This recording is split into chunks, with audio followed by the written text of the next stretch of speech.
መድረኩን የመሩት የደቡብ ምዕራብ ኢትዮጵያ ሕዝቦች ክልል መንግስት ሴቶችና ማህበራዊ ጉዳይ ቢሮ ኃላፊ ወይዘሮ ገነት መኩሪያ የመደመር መንግስት የህዝቡን የመልማትና መልካም አስተዳደር ጥያቄ በመመለስ የጉባ ብስራቶች ላይ እያሳየ ያለውን የለውጥ ጉዞ አጠናክሮ ይቀጥላል ብለዋል።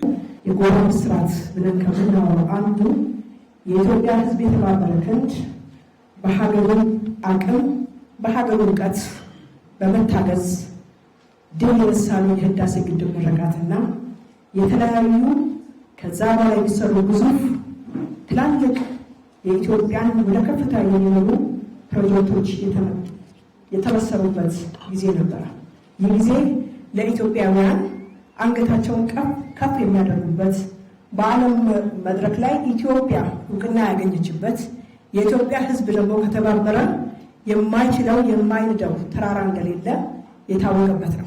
እንደ ሀገር የመጣውን ለውጥ ይበልጥ አስጠብቆ ለማስቀጠልና የውል ትርክትን ለመገንባት ህዝቡ በየደረጃው የሚያነሳቸውን ጠንካራና ደካማ ጎኖችን ተቀብሎ በተዋረድ መፍታት ወቅቱ የሚጠይቀው ተግባር መሆኑን የቢሮ ኃላፊዋ አብራርተዋል። የትኛውም የልማት ስኬት፣ የትኛውም የሰላም ስኬት፣ የትኛውም የዲፕሎማሲ ስኬት ከህዝብ አንድነት፣ ከህዝብ ትብብር፣ ከህዝብ አብሮ ከመቀናጀት ከመንግስት ጋር ከመስራት ውጪ ሊመጣ አይችልም ማለት ነው።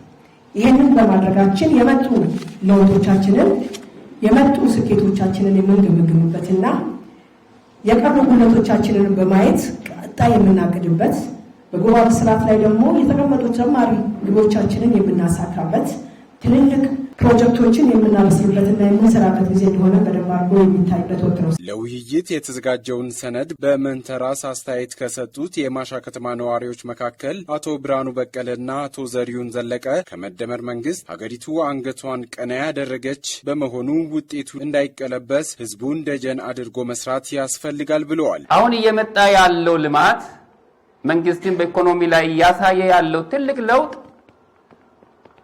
ማንም ቢደብቅ የሚደበቅ አይደለም፣ የሚታይ ነገር ነው።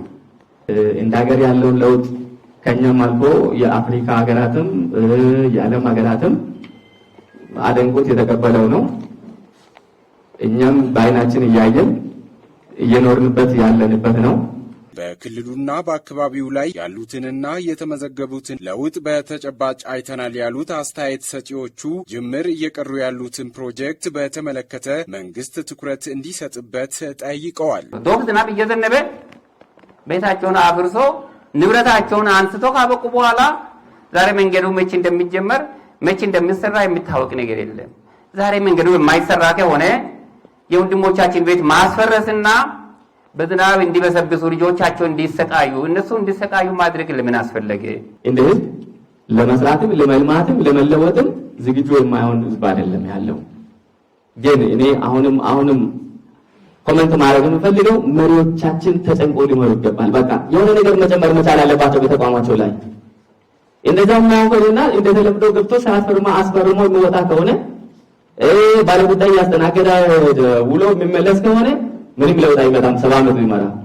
የክልሉ ሴቶችና ማህበራዊ ጉዳይ ቢሮ ኃላፊ ወይዘሮ ገነት መኩሪያ ህብረተሰቡ ያነሷቸውን መሰረታዊ ጥያቄዎች አስመልክተው በፌደራልና በክልል ደረጃ ለሚፈታው ልዩ ትኩረት እንሰጣለን ብለዋል። ጉዳዮች ለመፍታት የሚካሄዱበት ርቀቶች ውጤት እስከሚያመጡ ድረስ ያልታዩትን ጉድለቶች በማንሳት የተነሳ ስለሆነ መግባባት ላይ ተደርሷል። ይህንን ደግሞ ዞኑ መፍታት ያለበትን ይፈታል፣ ክልሉ መፍታት ያለበትን ይፈታል።